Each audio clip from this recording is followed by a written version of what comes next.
감사합니다.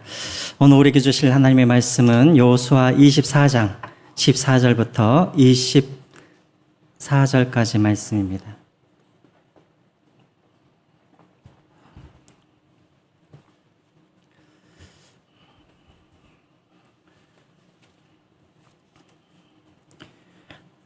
여호수아 24장 14절부터 24절까지 말씀, 우리 한 구절씩 우리 교독하겠습니다. 그러므로 이제는 여호와를 경외하며 온전함과 진실함으로 그를 섬기라. 너희의 조상들이 강 저쪽과 애굽에서 섬기던 신들을 치워버리고 여호와만 섬기라. 만일 여호와를 섬기는 것이 너희에게 좋지 않게 보이거든 너희 조상이 강 저쪽에서 섬기던 신들이든지 또는 너희가 거주하는 땅에 있는 아모리 족속들의 신들이든지 너희가 섬길 자를 오늘 택하라. 오직 나와 내 집은 여호와를 섬기겠노라 하니 백성이 대답하여 이르되 우리가 결단코 여호와를 버리고 다른 신들을 섬기지 아니하오리니 이는 우리 하나님 여호와께서 친히 우리 조상들을 위하여 애굽 땅 종되었던 집에서 올라오게 하시고 우리 목전에서 그 큰 이적들을 행하시고 우리가 행한 모든 길과 우리가 지나온 모든 백성들 중에서 우리를 보호하셨으며 여호와께서 또 모든 백성들과 이 땅에 거주하던 아모리 족속을 우리 앞에서 쫓아내셨음이니라. 그러므로 우리도 여호와를 섬기리니 그는 우리 하나님이심이니이다 하니라. 여호수아가 백성에게 이르되 그는 거룩하신 하나님이시요 질투하시는 하나님이시니 너희의 잘못과 죄들을 사하지 아니하실 것이니라. 만일 너희가 여호와를 버리고 이방 신들을 섬기면 너희에게 복을 내리신 후에라도 돌이켜 너희에게 재앙을 내리시고 너희를 멸하시리라 하니 백성이 여호수아에게 말하되 아니니이다 우리가 여호와를 섬기겠나이다 하는지라. 여호수아가 백성에게 이르되 너희가 여호와를 택하고 그를 섬기리라 하였으니 스스로 증인이 되었느니라 하니 그들이 이르되 우리가 증인이 되었나이다 하더라.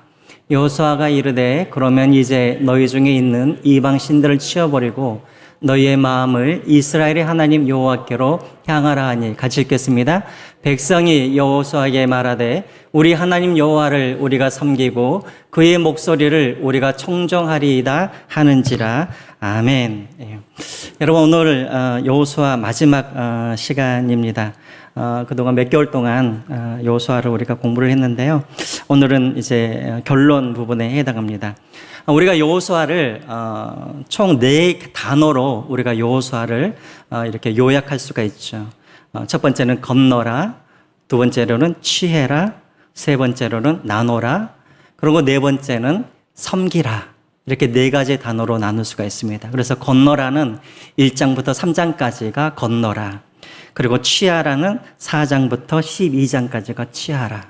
그리고 나누라는 13장부터 21장까지가 나누라. 그리고 섬기라는 오늘 우리가 보았던 22장부터 24장까지가 바로 여호와를 섬기라. 이런 주제로 되어 있습니다. 그래서 여러분 22장부터 24장까지 보면은 섬기다. 히브리어는 아바드라는 단어인데 이 단어가 무려 19번 등장하게 됩니다. 그래서 22장, 23장, 24장이 다 여호와를 섬기라라는 주제로 계속해서 여호수아가 마지막 설교를 하고 있는 장면이 나오죠. 22장 우리가 다 기억하고 계시죠? 이제 전쟁이 다 끝나고 요단강 동편으로 가려고 하는 루벤과 갓지파와 그리고 므낫세 반지파에게 여호와를 섬기라 이런 주제로 22장이 쓰여져 있고요. 그 다음에 23장은 이제 실로에서 이스라엘의 지도자들만 모아놓고 여호와를 섬기라라고 그렇게 말씀하고 고별 설교를 하는 장면이 나오고요. 그다음에 오늘 본문은 24장에 이제 세겜의 모든 이스라엘 백성들을 다 모으게 해서 이제 너희들은 하나님만을 섬기라 하면서 여호수아가 마지막 그렇게 고별 설교를 하는 그런 장면입니다. 자, 그럼 오늘 또 24장은 또 어떻게 나눌 수가 있는가? 먼저 여러분 보십시오. 한번 성경을 보시면 1절부터 13절까지는 이스라엘 백성들 여호수아가 이스라엘 백성들의 그런 역사를 회고하는 그런 장면들이 13절까지 나오고 있고요. 그 다음에 14절부터 28절까지는 여호수아와 이스라엘 백성들 사이에 우리가 이제 하나님을 잘 섬기겠습니다라고 하는 서로 언약을 맺는 그런 장면이 이제 14절부터 28절까지 나와 있습니다. 그리고 마지막으로 29절부터 33절까지는 세 개의 무덤이 나옵니다. 세 개의 무덤. 아브라함의 무덤, 그리고 대제사장 엘르아살의 그런 무덤, 그리고 이제 요셉의 해골을 매장하는 무덤. 세 개의 무덤이 나오면서 이제 여호수아가 그렇게 이제 마치게 되어지죠. 자, 그러면 오늘 여러분 우리가 다시 한번 24장 우리가 한번 볼 텐데, 특별히 이 고별 설교는 어떤 장소에서 이 고별 설교가 이루어졌냐면 어디에서 지금 했다 그랬죠? 어디라 그랬습니까? 세겜이라고 그랬죠. 세겜. 여러분, 세겜은 어떤 의미가 있습니까? 이스라엘 백성들에게 있어서 아주 중요한 의미가 있죠. 이 세겜이라는 것은 크게 두 가지 의미가 있습니다. 첫 번째, 이 세겜은 이스라엘 백성들에게 어떤 의미가 있냐면 창세기 12장 6절과 7절을 보시면 아브라함이 처음으로 가나안 땅에 도착해서 하나님께 제단을 쌓고 예배했던 장소가 어디냐면 바로 이 세겜이라는 이곳에서 그렇게 했었었죠. 그리고 이 세겜에서 하나님이 아브라함에게 무엇을 약속하냐면 내가 네 자손들을 내가 반드시 이 땅으로 인도해서 내가 이 땅을 너희 자손에게 주겠다라고 약속한 곳이 바로 세겜입니다. 그래서 여호수아가 특별히 이 세겜에서 이 고별 설교를 하는 이유는 무엇이냐면 수백 년 전에 하나님이 아브라함에게 약속하셨던 그 약속이 성취되었다라는 것을 이들이 확인시켜주기 위해서 지금 세겜에서 고별 설교를 하고 있는 것입니다. 또 두 번째로 또 이 세겜은 어떤 또 중요한 의미가 있냐면 우리가 여호수아 공부할 때 여호수아 8장에 보면은 이스라엘 백성들이 한참 싸움을 하다가 갑자기 싸움을 멈추고 어디로 이들이 모이게 되냐면 에발산과 그리심산으로 모여서 이들이 서로 저주와 그리고 축복의 그런 언약을 이렇게 선포하는 그런 장면들이 나오죠. 거기가 바로 세겜입니다. 다시 말하면 하나님 앞에서 이들이 언약을 체결했던 곳이죠. 그래서 이제 이 아브라함이 이제 죽기 전에 다시 한번 이들을 세겜으로 불러서 이 에발산과 이 그리심산이 세겜에 있는 땅이거든요. 이곳에 다시 불러서 과거에 너희들이 언약했던 그것들을 기억하면서 다시 한번 언약을 다시 한번 체결하자라는 그런 의미가 또 담겨져 있는 것입니다. 그래서 이렇게 일부러 세겜에 모여서 지금 고별 설교를 하고 있는 것이죠. 자, 그럼 아까 여러분들에게 말씀했던 것처럼 먼저 1절부터 13절까지는 어떤 내용을 다루고 있냐면 이 여호수아가 이스라엘 백성들에게 하나님을 섬기라라고 이렇게 명령하기 이전에 무엇을 먼저 하냐면 과거의 이스라엘 백성들, 이스라엘의 역사를 다시 한번 회고하는 그런 장면이 담겨져 있습니다. 왜 그러냐면 왜 이스라엘 백성들이 하나님만을 섬겨야 하는지 그 이유를 바로 그 역사 속에서 여호수아가 지금 찾고자 하는 것입니다. 먼저 여러분 한번 2절을 한번 보겠습니다. 2절 한번 제가 읽겠습니다. 여호수아가 모든 백성에게 이르되 이스라엘의 하나님 여호와께서 이같이 말씀하시기를 옛적에 너희의 조상들 곧 아브라함의 아버지 나홀의 아버지 데라가 강 저쪽에 거주하여 다른 신들을 섬겼으나 라고 되어 있습니다. 여러분 여기서 한번 보십시오. 이스라엘 백성들의 역사를 회고하는데 누구부터 이야기가 시작되어지냐면 아브라함부터 하나님이 아브라함을 선택하셔서 그를 부르신 장면부터 이제 이야기가 시작이 되어지는데 자, 그 아브라함에 대해서 어떤 이야기를 할 때 여러 가지 많은 것들을 가지고 이야기를 할 수도 있는데 여러분 2절 후반절에 보면은 뭐라고 되어 있습니까? 거기에 거주하여서 다른 신들을 섬겼으나 라고 되어 있죠.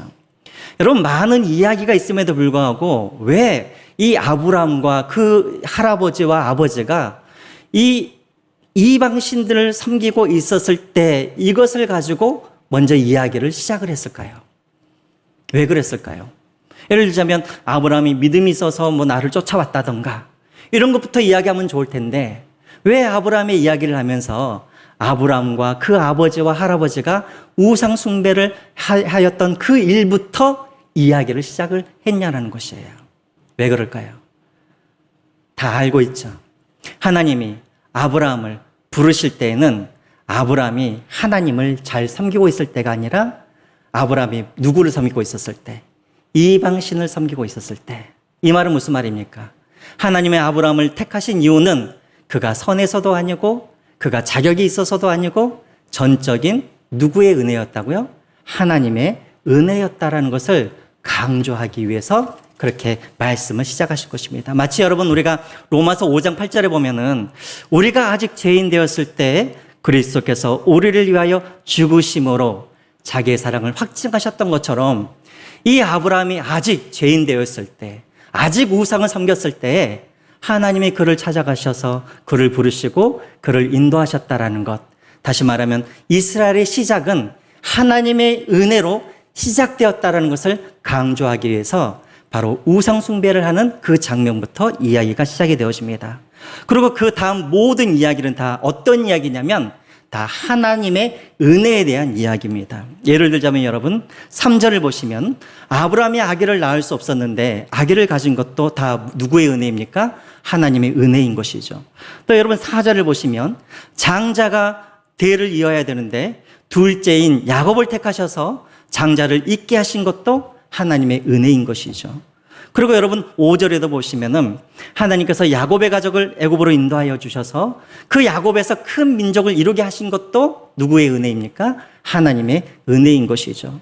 그리고 여러분 6절과 7절에도 보시면은 하나님이 애굽으로부터 이 이스라엘 백성들을 건져내신 것도 하나님의 은혜이고 또 광야에서 이 이스라엘 백성들을 지켜주신 것도 다 누구의 은혜입니까? 하나님의 은혜라는 것을 강조하고 있습니다. 특별히 여러분 6장 6절, 7절, 8절에 보면은 누구의 이야기가 나오냐면 발람과 발락의 이야기가 나오죠. 여러분 저는 이 이야기를 좀 볼 때마다 참 하나님의 은혜가 얼마나 놀라운지를 우리가 한번 생각해 볼 수가 있습니다. 여러분 이때 어떤 일들이 일어납니까? 발람이 이스라엘 백성들을 향하여서 저주를 퍼붓고자 했을 때 하나님께서 그것을 어떻게 바꾸십니까? 저주를 축복의 말로 하나님께서 바꾸어 주시죠.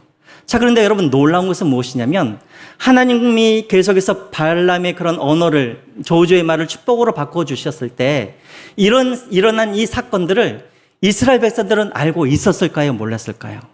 이스라엘 백성들은 전혀 모르고 있었다는 거예요. 이스라엘 백성들은 전혀 모르고 그들은 일상을 살아가고 있었을 때 보이지 않는 곳에서 하나님은 이 발락과 싸우시면서 이 발람이 이스라엘 백성들을 저주하지 못하도록 하나님은 계속해서 그들을 막으시고 그들을 은혜를 베풀어 주셨다는 거예요. 이것은 무슨 말이냐면 여러분 우리는 하나님의 은혜하면은 우리가 보고 또 우리가 듣고 우리가 체험해야 우리는 하나님이 나를 보호해 주셨다라고 우리가 생각을 하지만 여러분 우리는 모르는 사이에도 내가 잠자고 있는 사이에도 내가 깨닫지 못하고 있는 사이에도 하나님은 지금도 하나님은 우리를 보호하고 계시고 하나님은 이 사단과 싸움에서 하나님은 우리를 지켜주시고 우리를 은혜 가운데 하나님은 우리를 인도해주고 있다라는 것입니다. 우리가 모르는 사이에도 우리가 알지 못하는 그 순간에도 하나님은 지금도 우리를 은혜 가운데 인도해주고 있다라는 것이죠. 그리고 여러분 이제 가나안으로 들어가서 이스라엘 가나안 족속들과 싸워서 그들과 승리하는 것도 다 하나님의 은혜라는 것을 이야기하고 있습니다. 자, 그래서 결론적으로 무엇인가 13절 한번 보시기 바랍니다. 13절 보겠습니다. 같이 한번 읽어볼까요? 시작. 내가 또 너희가 수고하지 아니한 땅과 너희가 건설하지 아니하는 성읍을 너희에게 주었더니 너희가 그 가운데에 거주하며 너희는 또 너희가 심지 아니한 포도원과 감람원의 열매를 먹는다 하셨느니라 이야기합니다. 무슨 말입니까? 이스라엘의 시작도 하나님의 은혜로 시작하였고 오늘까지 너희들이 누리는 것도 다 누구의 은혜랍니까? 하나님의 은혜라는 것을 이야기하고 있는 것이죠. 너희들이 수고하지 아니하는 그 땅들을 취한 것도 하나님의 은혜예요. 또 너희들이 건설하지 아니하는 그런 성읍에서 너희들이 사는 것도 하나님의 은혜이고 너희들이 심지 아니하였던 포도나무에서 포도 열매를 먹는 것도 다 하나님의 은혜라는 것을 이야기하고 있습니다. 자, 왜 여호수아가 이렇게 계속해서 하나님의 은혜를 강조하고 있습니까? 너희들이 교만하지 말라라는 것입니다. 너희들의 힘으로 지금까지 살아오지 않아였던 것처럼 앞으로도 너희들의 힘으로 사는 것이 아니라 누구의 힘으로? 하나님의 힘으로 하나님의 은혜로 살아갈 수밖에 없는 존재라는 것을 너희들이 스스로 깨달으라는 거예요. 자, 그러면서 이제 이것을 이야기하는 이유가 바로 14절을 이야기하기 위해서 이제 지금까지 은혜를 강조하고 있습니다. 여러분, 우리 14절을 한번 보겠습니다. 14절 같이 읽어보겠습니다. 시작. 그러므로 이제는 여호와를 경외하며 온전함과 진실함으로 그를 섬기라. 너희의 조상들이 강족족과 애굽에서 섬기던 신들을 치워버리고 여호와만 섬기라 라고 되어 있습니다. 여러분, 14절 이 한 구절만 한번 보십시오. 거기에 섬기라 라는 말이 몇 번이나 나옵니까? 2번 나오죠. 2번. 왜 1절부터 13절까지 계속해서 하나님의 은혜를 강조하는가? 너희들이 은혜 없이 살 수밖에 은혜 없이는 절대 살 수 없는 민족이기 때문에 앞으로 이 가나안 땅에서 계속해서 너희들이 축복을 받고 살려고 한다면 너희들에게 반드시 필요한 것이 은혜인데, 그 은혜를 받기 위해서는 너희들이 무엇을 해야 된다고요? 하나님을 온전히 섬겨야 한다라는 것입니다. 그것을 이야기하기 위해서 1절부터 3절까지 은혜에 대해서 이야기를 하고 있는 것이죠. 자, 그런데 여러분, 여기서 14절 한번 보십시오. 거기서 이제 앞에서 섬기라라는 단어가 나와 있고 제일 뒤에도 또 섬기라라는 단어가 2개가 나와 있는데요. 어떻게 섬기라라고 하는지 그 앞에 보시면 섬기는 방법에 대해서 이야기를 하고 있습니다. 첫 번째, 앞에 보면은 그를 섬기라 할 때 그냥 섬기라 하지 않냐고 앞에 뭐라고 나와 있냐면, 뭐라고 나와 있습니까? 여호와를 경외하며 온전함과 진실함으로 그를 섬기라라고 이야기를 하고 있죠. 여러분, 먼저 우리가 하나님을 어떻게 섬겨야 되냐면, 우리가 하나님을 경외함으로 하나님을 우리가 섬겨야 한다는 것입니다. 여러분, 경외하다, 히브리어로는 야레라는 단어입니다. 야레. 이 단어가 무슨 말이냐면 두려워하다라는 그런 의미를 가지고 있습니다. 두려워하다.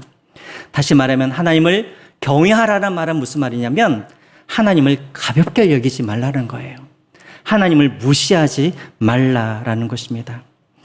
여러분, 요즘에도 우리가 하나님의 사랑을 너무나 우리가 강조하다 보면, 또 하나님의 은혜를 우리가 너무나 강조하다 보면 우리가 어떤 잘못에 우리가 쉽게 빠지냐면 너무나 하나님을 우리가 가볍게 여기는 그런 경향이 많이 있습니다. 내가 좋으면 하나님의 말씀을 지키고, 또 내가 유익이 되지 않냐면 하나님의 말씀을 우리가 순종하지 않고, 또 하나님의 말씀을 내가 어겨도 그것을 두려워하지 아니하고. 여러분, 이것이 무엇이냐면 하나님을 가볍게 여기는 것이죠.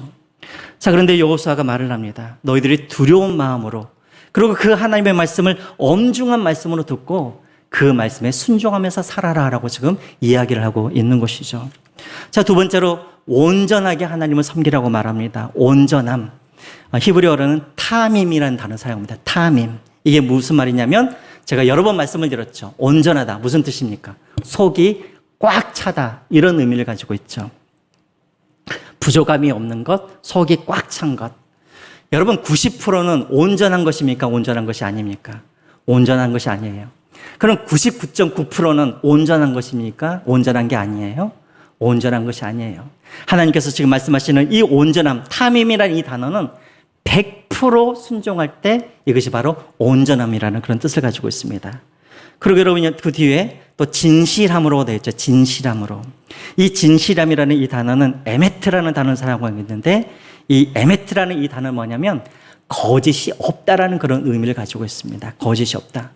자, 그러면 대체 하나님을 온전히 섬기고 거짓 없이 하나님을 섬긴다는 게 대체 어떤 의미인가? 사울 왕을 우리가 예를 들어보면 하나님을 진실하고 온전하게 섬긴다는 게 무엇인가를 우리가 알 수가 있습니다. 여러분, 사무엘상 15장을 보면은 사울 왕이 아말렉과 전쟁하는 그런 장면이 나오죠. 자, 그런데 하나님께서 사울 왕에게 뭐라고 명령하시냐면, 너가 아말렉과 전쟁할 때 그들을 모든 민족과 그들의 소유를 다 진멸하라라고 그렇게 명령을 하시죠. 여러분, 여호수아를 제가 설교할 때 많이 제가 말씀을 드렸죠. 진멸하다. 이거 히브리어로 뭐라고 그랬습니까? 헤렘이라고 그랬죠. 헤렘. 그러니까 진멸하여서 하나도 남김없이 다 죽이는 전쟁을 헤렘 전쟁이라고 제가 말씀을 드렸죠. 언제 이렇게 진멸하는 헤렘 전쟁을 치르는가? 어떤 데라고 그랬습니까? 보통 전쟁이 아니라 일반적인 전쟁이 아니라 어떤 백성이, 이방 민족이 죄가 차서 하나님께서 그 죄에 대해서 심판하실 때 바로 이 헤렘 전쟁, 진멸하는 전쟁을 치룬다고 하셨죠. 다시 말하면 이 아말렉은 하나님이 아말렉의 죄 때문에 심판하는 전쟁이기 때문에 한 마리의 양도 한 마리의 가축도 남기지 아니하고 다 죽여야 했었습니다. 자, 그런데 우리가 이 이야기를 너무나 잘 알고 있죠. 사무엘상 15장에 보면 이 사울이 남겨놓죠. 무엇을 남겨놓습니까? 먼저 아말렉 왕 아각을 남겨놓고 또 무엇을 남겨놓습니까? 기름진 양과 소를 남겨놓죠. 여러분, 우리 인간의 입장에서 보면은 사울 왕은 열심히 하나님의 말씀에 잘 순종한 거예요. 몇 퍼센트 정도 순종을 했냐면 약 98% 정도는 순종을 한 거예요. 자, 그럼 우리 입장에서 보면은 온전하게 잘 순종한 것 같지만 하나님의 눈에 봤을 때는 뭐 한 거예요? 부족한 거예요. 이게 바로 온전치 않는 것이죠. 하나님의 사울 왕을 버리신 이유가 무엇이냐면 온전하게 하나님을 쫓지 아니하였기 때문에 그렇습니다. 자, 두 번째. 자, 이 사실을 아신 하나님께서 누구를 보내냐면 사무엘 선지자를 사울에게 보내죠. 그리고 그를 책망합니다. 자, 그럴 때 사울 왕이 하나님 앞에 회개하는 것이 아니라 어떻게 해요? 별명을 하죠. 이 백성들 때문에 내가 하나님의 말씀에 순종하지 못하였습니다라고 오히려 별명하는 그런 모습을 보게 되었습니다. 이게 바로 뭡니까? 진실하지 못함인 것이죠. 여러분, 진실하다는 것은 무슨 말이냐면 죄가 없는 것이 진실함이 아니에요. 진실하다는 건 뭐냐면 하나님께서 죄를 지적하셨을 때 그 죄에 대해서 회개하고 하나님께 돌아오는 것, 이게 바로 여러분 진실함인 것이죠. 그래서 여러분, 다윗을 한번 상상을 해 보십시오. 다윗이 밧세바와 그런 간음한 그런 어떤 죄를 짓고 그리고 그 남편 우리아를 죽이는 이 죄는 여러분, 우리 인간의 입장에서 보면은 사울 왕이 지었던 죄보다도 훨씬 더 잔인하고 훨씬 더 무거운 죄를 지었죠. 그러함에도 불구하고 하나님께서 다윗을 용서하신 이유가 무엇입니까? 하나님이 다윗에게 그 죄를 지적하셨을 때 다윗이 어떻게 합니까? 별명하지 아니하고 하나님 앞에 무릎을 꿇고 하나님 앞에 회개를 한 것이죠. 이게 바로 여러분 무엇입니까? 진실함이라는 것입니다. 진실함이란 죄를 안 짓는 것이 아니라 하나님께서 죄에 대해서 말씀하시고 그 죄에 대해서 책망하셨을 때 그 죄로부터 돌이키고 하나님 앞에 회개하는 것이, 이것이 진실함이라는 것입니다. 여호수아가 지금 이스라엘 백성들에게 뭐라고 그러냐면 너희들은 하나님을 경히 여기지 말고 가볍게 여기지 말고 하나님을 온전함과 진실함으로 쫓으라라고 그렇게 권면을 하고 있습니다. 이것이 바로 첫 번째 명령이고요. 자, 두 번째 명령은 무엇이냐면 다시 한번 14절을 보시면 여호와를 섬기라라고 하면서 그 앞에 어떤 조건이 있습니까? 여호와를 섬기되 어떻게 하라고요? 너희들이 섬기던 신들을 어떻게 하라고요? 치워버리고. 무슨 말입니까? 우상 숭배를 하지 말고 하나님을 섬기라라는 것입니다. 여러분, 이스라엘 백성들이 왜 우상을 섬겼을까요? 왜 그랬을까요? 우상의 특징이 있어요, 여러분. 레위기 26장 1절 한번 보겠습니다. 우상 숭배를 하는 사람들의 특징이 있는데, 자, 한번 읽어볼까요? 시작. 너희는 자기를 위하여 우상을 만들지 말지니. 여기까지입니다. 우상 숭배의 특징은 무엇이냐면 누구를 위하여? 자기를 위하여. 자기를 위하여 신을 만들고 자기를 위하여 신께 경배하고 자기를 위하여 신께 나아가는 자들이 누구냐면 바로 우상 숭배자들의 특징이라는 것입니다. 여러분, 이스라엘 백성들 우리가 한번 보시죠. 이스라엘 백성들이 가나안 땅에 들어갔습니다. 가나안 땅에 들어가서 곡식들이 잘 자라난 것을 이들이 보면서 대체 이들은 왜 이렇게 풍요롭게 살까라고 한번 보았더니 이 가나안 사람들이 누구를 섬기고 있었어요? 바알신과 아세라신을 섬기고 있었어요. 여러분, 옛날 고대 사람들은 신에 대해서 어떤 개념을 갖고 있냐면 각 신들은 전문 영역이 있다라고 생각을 했었어요. 다시 말하면 어떤 신은 바다의 신, 어떤 신은 아기를 잘 낳아주는 신. 여호와 하나님은 이스라엘 백성들이 어떤 신으로 여겼냐면 전쟁에 능하신 신으로 여겼어요. 자, 그런데 가나안 땅에 가서 막상 농사를 지으려고 하다 보니까는 어떤 신이 필요해요? 아들, 딸들을 많이 낳게 해주고 그리고 우리를 풍요롭게 해주는 그런 신이 필요하죠. 그 신이 누구였냐면 바로 바알과 아세라 신이었어요. 그리고 여러분, 옛날 고대 시대에는 또 신의 특징이 무엇이었냐면 하나님은 성이 있습니까 없습니까? 여러분, 하나님은 남자입니까 여자입니까? 어려우세요? 하나님은 남자예요 여자예요? 하나님은 성이 없어요. 그렇죠? 근데 옛날 고대 신들의 특징은 무엇이냐면 남자와 여자가 구분되어 있었어요. 그리고 이 신들의 특징은 무엇이냐면 서로 부부 신들이 많이 있었어요. 여러분, 바알과 아세라는 어떤 신이냐면 서로가 부부예요. 부부. 바알과 아세라는 어떤 신이냐면 부부이면서 땅에 풍요로움을 가져다주고 또 아들, 딸들을 많이 낳게 해주는 그런 다산의 신이 바로 바알과 아세라 신입니다. 자, 그럼 여러분들에게 질문을 하나 할게요. 이들이 부부신입니다. 자, 그러면 이들이 언제 그 자기들을 섬기는 이 백성들에게 언제 가장 많은 축복을 해줄까요? 언제? 제가 질문을 좀 잘못했나요? 이들이 잘 왔죠? 이들이 언제 가장 많이 축복을 해줄까요? 힌트는 부부신입니다.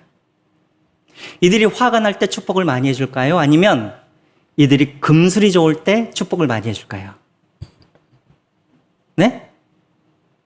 모르시겠어요? 여러분들은 부부간에 이렇게 사이가 좋을 때 많이 베푸십니까? 아니면 부부 사이가 나쁘실 때 많이 베푸세요? 부부 사이가 좋을 때 많이 베푸시죠. 자, 이게 바로 이방신들의 특징인 거예요. 이들이 금술이 좋게 하려고 그러면 그 우상을 섬기는 사람들이 어떻게 해줘야 되냐면 열심히 제사도 드려줘야 돼요. 그런데 또 한 가지가 있어요. 뭐냐면 신전에서 남녀 간에 서로 음란한 행위를 거기서 하는 거예요. 왜요? 이들이 음란한 행위를 하면 그것을 보는 신들이 금슬이 좋아진다라고 생각을 했기 때문에요. 그래서 여러분, 모압이라든가 그 고대 근동의 모든 신들을 섬기는 그런 성전에는 항상 이런 음란한 그런 행동들이 늘 있었다는 것이죠. 자, 이스라엘 백성들이 그렇게 행했다는 거예요. 그들에게 이렇게 잘 해줘서 무엇을 얻기 위해서? 복을 얻기 위해서 그들은 제사도 잘 드리고 때로는 음란한 행위를 하면서 그렇게 우상을 섬겼다라는 것입니다. 자, 근데 특징은 무엇이냐면 이들이 바알신에게 헌신하고 순종하기 위해서 이들이 예배를 잘 드리는 것이 아니라 뭐 하기 위해서? 그것들에게 뭐를 하기 위해서? 복을 받기 위해서, 아들, 딸을 많이 낳기 위해서 그 신들을 조종하고 그 신들을 이용하는 것이 바로 우상 숭배라는 것이죠. 여러분, 하나님은 어떻습니까? 하나님은 맨날 뭐예요? 이스라엘 백성들에게 요구만 하시죠. 명령하시죠. 명령을 지키지 않으면 저주를 내리시죠. 근데 우상들은 어떻게 해요? 요구하는 것도 없어요. 저주도 안 내려요. 내가 조종할 수도 있어요. 그러니까 자연스럽게 누구를 섬겨요? 바알과 아세라 신을 섬기게 되었던 것이죠. 여러분, 우리도 조심해야 돼요. 우리도 하나님을 믿는다고 하지만 우리도 하나님을 믿는 게 아니라 때로는 우리가 우상 숭배하는 것처럼 하나님을 믿을 때도 있다라는 거예요. 언제요? 내가 하나님에게 복을 얻기 위해서, 내가 하나님께 내가 원하는 어떤 것을 얻기 위해서, 나를 위해서 하나님을 조종하고 하나님을 이용하는 것, 이것이 바로 우상 숭배라는 것이죠. 여러분들이 교회에 와서 예배를 왜 드립니까? 여러분들이 교회에 와서 헌금을 왜 드리시고 봉사를 왜 드리십니까? 무엇을 얻기 위해서 드리시는가요? 아니죠. 하나님께서 내게 베푸신 그 은혜가 너무나 크고 감사여서 그 은혜에 대해서 내가 믿음으로 반응하는 것이 예배이고, 내가 그 은혜에 감사해서 내가 드리는 것이 헌금이고, 내가 그 은혜에 감사해서 내가 하나님 앞에서 행하는 것이 봉사인 것이죠. 그렇죠? 근데 이것이 거꾸로 돼가지고 내가 하나님을 이용하기 위해서 내가 헌금을 드리고, 내가 하나님께 복받기 위해서 내가 예배를 드리고, 내가 하나님께 무엇을 취하기 위해서 내가 봉사하고 있다면 이것이 바로 여러분 무엇이냐면 우상 숭배라는 것이죠. 그래서 여러분, 우리는 기복주의라는 말을 많이 들어요. 여러분, 기복주의라는 것은 복을 하나님 앞에 비는 것은 사실은 이것은 문제가 아니에요. 왜? 성경에서도 복을 빌라라고 나와 있기 때문에 복을 비는 게 문제는 안 되는데, 뭐가 문제냐면 이 복을 얻기 위해서 내가 헌금으로 하나님을 조종하려고 그러고, 내가 봉사로 하나님을 조종하려고 그러고 내가 예배로 하나님을 조종하고 하나님을 이용하려고 하기 때문에 이것이 바로 기복주의의 문제라는 것이죠. 이해가 되시죠? 그러면 여러분, 우리는 항상 점검을 해야 돼요. 내가 정말 하나님을 섬기는데 내가 감사함과 내가 하나님의 은혜에 내가 반응하여서 드리는 그런 예배인지, 아니면 내가 얻기 위해서 하나님을 조종하고 있는지, 이것이 바로 우상숭배인 것입니다. 기억하십시오. 우리가 하나님을 섬길 때 어떻게 해야 된다고요? 우상숭배를 버리고 하나님을 섬기라라고 지금 여호수아가 이야기하고 있습니다. 자, 그리고 이렇게 이야기하면서 15절에 여호수아가 그 유명한 말을 하게 되어지죠. 15절 한번 보겠습니다. 15절 함께 읽겠습니다. 시작. 만일 여호와를 섬기는 것이 너에게 좋지 않게 보이거든 너희 조상들이 강 저쪽에서 섬기던 신들이든지 또는 너희가 거주하는 땅에 있는 아모리 족속의 신들이든지 너희가 섬길 자를 오늘 택하라. 오직 나와 내 집은 누구를 섬기겠노라? 여호와를 섬기겠노라 하니. 여러분, 너무나 유명한 말씀이죠. 여러분들 중국집에 가시면 쉽게 이렇게 결정하시니까? 저는 딴 데 가면 잘 결정을 하는데 중국집만 가면 시간이 오래 걸려요.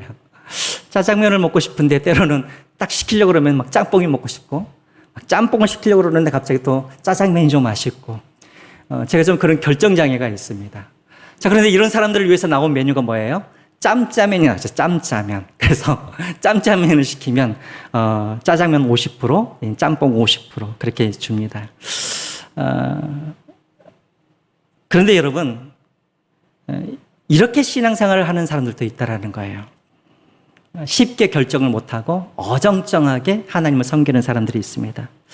하나님도 좋고 세상도 좋고, 그래서 중간에 눈치를 보면서 신앙생활을 하는 사람들이 많이 있다는 것이죠. 그래서 여호수아가 지금 결단하고 있는 거예요. 결단을 지금 촉구하고 있는 거예요. 한때로는 여호와를 섬겼다가 또 때로는 우상을 섬겼다가 이렇게 눈치를 보면서 신앙생활을 하고 있는 이 백성들에게 여호수아가 뭐라 그럽니까? 오늘 너희들이 택하라는 것이죠. 여러분, 중국집에는 짬짜면이라는 메뉴가 있는데요, 우리 신앙생활에는 짬짜면 신앙이라는 것은 절대 없습니다. 하나님을 택하든지 우리는 세상을 택하든지 둘 중에 하나를 우리는 택해야 한다는 거예요. 그래서 여러분, 예수님께서도 마태복음 6장 24절에 이렇게 말씀을 하시죠. 우리 같이 한번 읽어볼까요? 마태복음 6장 24절 우리 같이 한번 읽어보겠습니다. 시작. 한 사람이 두 주인을 섬기지 못할 것이니 혹 이를 미워하고 저를 사랑하거나 혹 이를 중히 여기고 저를 경히 여김이라. 너희가 하나님과 재물을 겸하여 섬기지 못하리라 라고 되어 있습니다. 사랑하는 성도 여러분, 왜 우리가 하나님을 오랫동안 믿었음에도 불구하고 내 신앙이 항상 그 수준에 머무르고 있는가? 또 왜 내 삶 속에서는 다른 사람들은 다 있다라고 하는 그런 간증 하나도 없고, 왜 내게는 믿음의 역사와 믿음의 능력이 드러나지 않는가? 이유는 하나예요. 내가 하나님과 세상 사이에 눈치를 보면서 늘 영적인 그런 중간지대, 영적인 그런 회색지대에서 내가 하나님을 섬기고 있기 때문에 그렇다라는 것입니다. 그러므로 여러분, 오늘 우리는 선택해야 됩니다. 하나님을 택할 것인지 세상을 택할 것인지. 바라고나교는 여러분들은 정말 하나님을 택하셔서 정말 하나님께서 여러분들에게 주시는 그런 축복들을 누리며 살아갈 수 있는 여러분들이 되시기를 주님의 이름으로 부탁드립니다. 자, 그러자 이스라엘 백성들이 뭐라 그러냐면 우리는 오직 당신처럼 하나님만 섬기겠습니다라고 그렇게 이제 말을 합니다. 자, 그러자 또 여호수아가 거기서 말을 멈추지 않냐고 20절에 또 하나를 또 이야기를 해요. 여러분 20절 한번 보겠습니다. 20절 같이 한번 읽어볼까요? 시작. 만일 너희가 여호와를 버리고 이방 신들을 섬기면 너희에게 복을 내리신 후에라도 돌이켜 너희에게 재앙을 내리시고 너희를 멸하시리라 하니 라고 되어 있습니다. 여호수아가 하나님만을 섬겨야 될 또 다른 이유를 지금 말을 하고 있는데 그것이 무엇이냐면 하나님을 섬기지 아니하면 너희들의 축복이 무엇으로 바뀌게 됩니까? 재앙으로 바뀌기 때문에 오직 하나님만을 섬기라라고 지금 그렇게 이야기를 하고 있는 거예요. 여러분, 저도 목회를 하면서 정말 이런 경우를 너무나 많이 봤어요. 분명히 하나님께서 저 가정에 축복으로 주셨는데 그 축복을 잘 관리하지 못해서 오히려 그것이 그 가정에 재앙이 되는 그런 경우를 저는 너무나 많이 보았던 것 같습니다. 그래서 어떤 경우에는 저 가정은 차라리 저 축복을 안 받는 게 더 나을 뻔했다라고 생각하는 그런 경우를 너무나 많이 봤어요. 여러분 어떤 경우입니까? 하나님께서 축복을 주시는데 그 축복을 담을 만한 믿음의 그릇이 준비되지 않으면은 그 축복이 아니라 오히려 그것이 걸림돌이 되어지고 재앙이 된다는 것이에요. 어떤 집에는 정말 하나님께서 물질로 축복해 주시고 건강으로 축복해 주시고 때로는 성공과 출세라는 것으로 축복을 해 주시는데 하나님을 섬기지 못하고 믿음의 그릇으로 그것을 담지 못하다가 오히려 그것 때문에 하나님과 멀어지는 그런 청년들, 그런 학생들, 그런 가정들을 제가 너무나 많이 보았던 것 같아요. 그래서 여러분, 오늘 여러분들이 기도하실 때 여러분들의 자녀들의 그런 축복과 여러분들의 자녀들의 그런 성공과 여러분들의 자녀들을 위해서 기도하실 때 물론 그것들도 기도를 하셔야겠지만 먼저 기도하실 것이 무엇이냐면 여러분들의 자녀들이 믿음의 그릇을 준비할 수 있도록 먼저 그것부터 여러분들이 기도하셔야 된다는 거예요. 그렇지 아니하고 준비되지 아니하는 그런 상태에서 주시는 그런 축복은 오히려 축복이 아니라 뭐가 돼요? 저주와 재앙이 될 수도 있다는 것입니다. 그러므로 첫 번째 조건은 무엇이냐면 하나님을 잘 섬기는 것이 첫 번째 조건인 거예요. 그래야 축복을 축복으로 누릴 수 있다는 것입니다. 근데 우리가 사사기를 알고 있죠. 이 축복이 어떻게 됩니까? 오히려 그들에게 저주가 되어서 하나님과 멀어져 가게 되어 있죠. 왜 그렇습니까? 하나님을 섬기지 아니하였기 때문인 것입니다. 자, 이렇게 저주의 이제 이야기를 하자 이스라엘 백성들이 그 이야기를 듣고 우리가 절대 하나님을 배신하지 아니하고 하나님만 섬기겠습니다라고 말을 하고 그 다음에 25절과 26절에 보면은 큰 돌을 이제 가지고 와가지고 거기에 이제 율법을 새기고 그 돌 앞에서 증거를 삼아서 이제 이들이 언약을 체결하는 그런 장면들이 이제 나오게 되어집니다. 늘 그랬죠. 하나님이 언약을 하실 때는 늘 하나님께서 어떤 증거로 무엇인가를 그렇게 남겼었죠. 예를 들자면 노아의 언약을 하실 때는 하나님께서 증거물로 무엇을 남기셨습니까? 무지개를 남겨놓으셨죠. 또 아브라함과 언약을 하셨을 때는 또 어떤 증거를 남기셨습니까? 남자들에게 증거를 남기셨죠. 어떤 증거? 할례라는 그런 증거로. 그렇죠? 오늘 우리도 마찬가지예요, 여러분. 우리도 하나님과 새 언약을 맺었잖아요. 하나님께서 우리에게 어떤 언약을 어떤 증거물을 주셨습니까? 어떤 증거물? 십자가죠, 십자가. 로마서 5장 8절에 뭐라고 나와 있습니까? 로마서 5장 8절에 보면은 우리가 아직 죄인 되었을 때 그리스도께서 우리를 위하여서 죽으심으로 하나님께서 우리에 대한 자기의 사랑을 확증하셨느니라 라고 되어 있죠. 하나님 우리를 사랑하신다는 그런 증거로 무엇을 주셨냐면 십자가를 우리에게 주셨어요. 그렇죠? 그래서 우리가 힘들 때마다, 우리가 시험 들 때마다, 우리가 낙심될 때마다, 또 우리가 하나님의 사랑을 우리가 의심되어질 때마다 우리는 항상 무엇을 바라봐야 되냐면 무엇을 바라봐요? 십자가를 우리가 바라봐야 하는 것이에요. 여러분 십자가를 바라볼 때마다 우리는 무엇이 떠올리게 되어지냐면 나는 그냥 내가 아니라는 것을 발견하게 되어져요. 나는 누구냐면 십자가를 바라볼 때마다 나는 누구이냐면 나는 하나님의 생명과 바꾼 나인 거예요. 그렇죠? 그래서 여러분 십자가를 바라볼 때마다 우리는 어떻게 되냐면 하나님은 나를 포기하지 아니하시고 하나님은 여전히 나를 사랑하시고 마귀는 나를 절대 이길 수 없다라는 것을 우리는 늘 십자가를 보면서 그것을 확인하면서 우리는 신앙생활을 해 가야 하는 것입니다. 여러분 늘 십자가를 바라보면서 이 믿음의 길을 걸어갈 수 있는 여러분들이 되었으면 좋겠습니다. 자, 이제 이야기가 다 끝났습니다. 이제 31절에 보면은 이 이야기를 다 마치고 여호수아가 110세가 되는 때, 110세가 되었을 때 이제 그의 이제 죽게 되어지죠. 그리고 33절에 보면은 요셉의 해고를 매장하는 그런 장면도 되어집니다. 자, 그래서 이로써 하나님이 모세에게 주신 모든 사명들, 그리고 요셉의 마지막 유언까지 다 성취하고 여호수아가 이제 마치게 되어집니다. 여러분 이렇게 오늘로써 이제 여호수아를 다 마치겠습니다.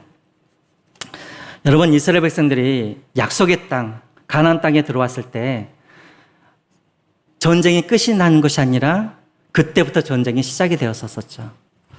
여러분 마찬가지입니다. 우리가 예수 그리스도를 나의 구주로 내가 영접하는 순간 우리는 그때부터 우리는 전쟁이 시작되는 거예요. 그러나 여러분 우리가 두려워하지 말아야 할 것은 이스라엘 백성들이 하나님의 은혜로 그 전쟁에 승리하였던 것처럼 우리도 하나님의 은혜로 이 전쟁을 우리가 능히 승리할 수 있습니다. 그러므로 여러분들은 늘 하나님의 전신갑주를 입으시고 날마다 하나님 앞에 나아갈 때까지 계속 되어지는 이런 영적인 전쟁에 승리할 수 있는 여러분들이 되었으면 좋겠습니다. 무엇보다도 아까도 말했던 것처럼 축복을 축복으로 누릴 수 있는 여러분들이 되었으면 좋겠습니다. 그러하기 위해서 우리가 해야 할 것이 무엇입니까? 하나님을 경히 여기지 마시고 온전함과 진실됨으로 하나님을 섬기시고 무엇보다도 짬짜면 신앙이 아니라 어정쩡한 신앙이 아니라 오직 하나님을 여러분들이 택하셔서 하나님 편에 서셔서 늘 하나님과 그렇게 믿음의 생활을 승리의 삶을 살아갈 수 있는 여러분들이 되시기를 주님의 이름으로 부탁드립니다. 여러분 우리 함께 하나님 앞에 한번 기도했으면 좋겠습니다.